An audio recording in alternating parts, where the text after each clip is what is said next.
Hello friends, welcome back to channel. आज का हमारा टॉपिक है input tax, output tax and input tax credit. ये तीन कंसेप्ट आज हम डिटेल में समझेंगे कि किस तरह से ये तीनों वर्क करते हैं। ठीक है, तो स्टार्ट करते हैं। सबसे पहले हमारे पास जो गिवन है वो क्या है? Input tax. Input tax refers to the tax that a business or individual pay on the goods and services they purchase for the purpose of their business। क्या कह रहे हैं कि वो goods या सर्विसेज जो एक बिजनेस परचेज कर रहा है for the purpose of business, ठीक है, उन गुड्स और सर्विसेज पर जो वो बिजनेस या इंडिविजुअल टैक्स पे करेगा उसे बोला जाएगा इनपुट टैक्स। समझ में आया? सपोज कीजिए एक शू फैक्ट्री है। क्या है? एक शू फैक्ट्री है।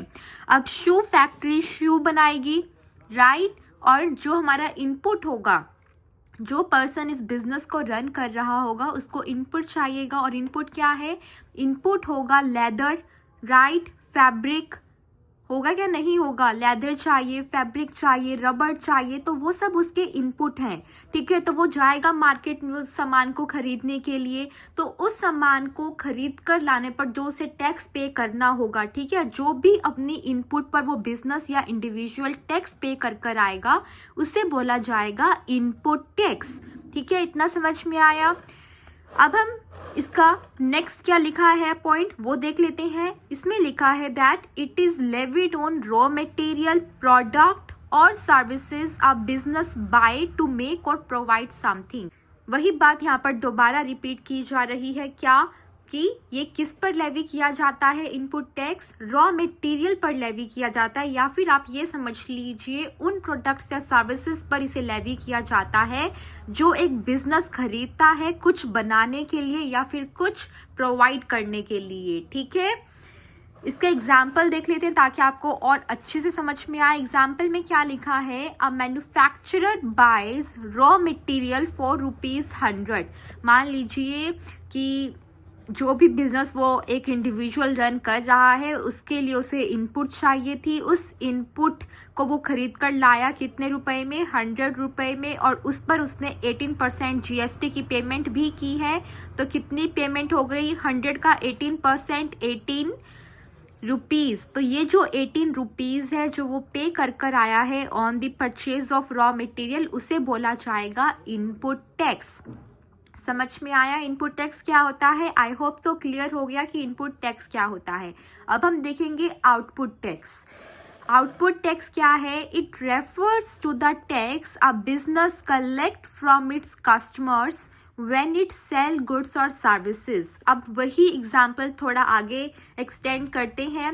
अब वो जो हमारा शू मैन्युफैक्चरर था उसने इनपुट परचेज कर लिया, उसने रॉ मटेरियल जो भी उसे चाहिए था, रबर या फिर आप कह लीजिए लेदर, फैब्रिक, जो भी चाहिए था उसने परचेज कर लिया। उस पर वो टैक्स भी पे कराया। अब उसने क्या करना है? एक फाइनल प्रोडक्ट रेडी करना है, ठीक है, एक शू रेडी करना है।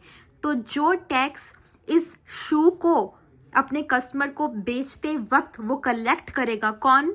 बिजनेस कलेक्ट करेगा अपने कस्टमर से। मतलब कि शू मैन्युफैक्चरर जब कलेक्ट करेगा अपने कस्टमर से, ठीक है, उस टैक्स को बोला जाएगा output tax. It is levied on the final product और सर्विस। जैसा कि मैंने आपको बताया कि जो फाइनल प्रोडक्ट रेडी होगा जब उसे बेचा जाएगा टू द कस्टमर, और जो कस्टमर से टैक्स कलेक्ट करेगा बिजनेसमैन, उसे बोला जाता है आउटपुट टैक्स। मतलब कि जो टैक्स आउटपुट पर लेवी किया जा रहा है उसे बोलते हैं आउटपुट टैक्स। जैसा कि यहाँ पर लिखा है it is levied on the final product और सर्विस, कि जो फाइनल प्रोडक्ट बनकर तैयार होगा उस पर इस टैक्स को लेवी किया जाएगा। एग्जाम्पल देख लेते हैं। एग्जाम्पल में क्या लिखा है? Manufacturer sell the manufactured product for ₹200। कि मैन्युफैक्चरर ने वो जो शू है कितने का बेचा? सपोज कीजिए 200 का टू इट्स कस्टमर, और उसके ऊपर 18% GST उसने लेवी किया। तो कितना हो गया?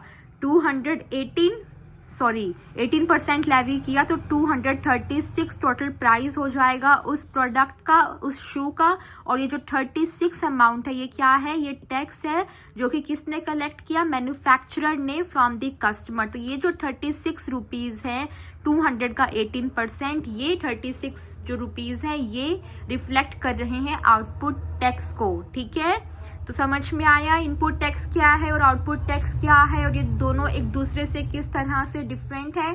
आई होप सो आपको ये दोनों समझ में आ गए। अब हम समझेंगे इनपुट टैक्स क्रेडिट के कॉन्सेप्ट को।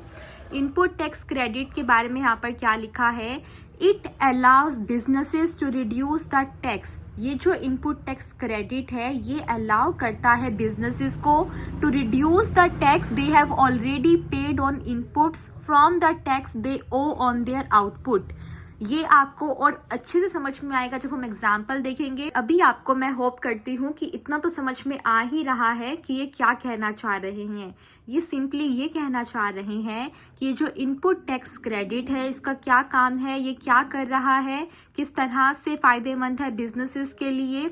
ये बिजनेसेस को अलाउ कर रहा है to reduce the tax they have already paid on the inputs, कि जो बिजनेसमैन टैक्स ऑलरेडी पे कर चुका है अपने इनपुट्स पर, मतलब कि 18 रुपीज़ उसने पे किए थे, ये उसे रिड्यूस कर सकता है फ्रॉम द टैक्स। 18 रुपीज़ को रिड्यूस कर सकता है बिजनेसमैन कौन से टैक्स में से, जो वो ओ करता है ऑन देयर आउटपुट। आउटपुट पर उसने कितना ओ किया था, 36, इतना गवर्नमेंट को पे करना था ना कस्टमर से कलेक्ट करके। तो ये क्या कह रहे हैं कि 36 जो वो ओ करता है उसमें से वो 18 जो वो ऑलरेडी पे कर चुका है ऑन द इनपुट उसे रिड्यूस कर सकता है, और जो बची हुई अमाउंट है 36 माइनस 18 मतलब 18, सिर्फ उतना ही उसे गवर्नमेंट को पे करना पड़ेगा। तो ये जो 18 हमने माइनस किए ये है इनपुट टैक्स क्रेडिट, मतलब कि जो टैक्स इनपुट पर पे कर चुके हैं उसका क्रेडिट मिल गया किसको, बिजनेसमैन को। ठीक है, क्या लिखा है जैसे आगे, it enables businesses to claim a credit for the input tax, कि यहाँ पर बिजनेसेस को क्या मिल रहा है, क्रेडिट मिल रहा है for the input tax. Example जो मैंने आपको समझाया वही है एग्जैक्टली यहाँ पर लिखा हुआ, that the manufacturer has paid ₹18 as input tax, हमने इसमें देखा था। उसके बाद उसने कलेक्ट किए ₹36, right. So now they can set of ₹18 जो वो ऑलरेडी पे कर चुके हैं on the input against the ₹36। ठीक है, आउटपुट टैक्स इस 36 में से 18 वो माइनस कर सकते हैं, और फाइनली जो उन्हें गवर्नमेंट को पे करना होगा वो सिर्फ ₹18 होंगे, ना कि इंटायर 36। तो ये था इनपुट टैक्स क्रेडिट का कॉन्सेप्ट। आई रियली होप कि आपको ये तीनों कॉन्सेप्ट अच्छे से समझ में आ गए होंगे, कोई डाउट नहीं रहा होगा। इनपुट टैक्स क्या है, आउटपुट टैक्स क्या है, इनपुट टैक्स क्रेडिट कैसे काम करता है, आपको अच्छे से समझ में आ गया होगा। स्टिल कोई डाउट है you can ask me in the comment section. अगर वीडियो अच्छा लगा है, कुछ समझ में आया है तो वीडियो को लाइक करना, वीडियो को शेयर करना, और अगर अभी तक चैनल को सब्सक्राइब नहीं किया है तो चैनल को सब्सक्राइब करना मत भूलना। Thank you very much watching this video, bye bye.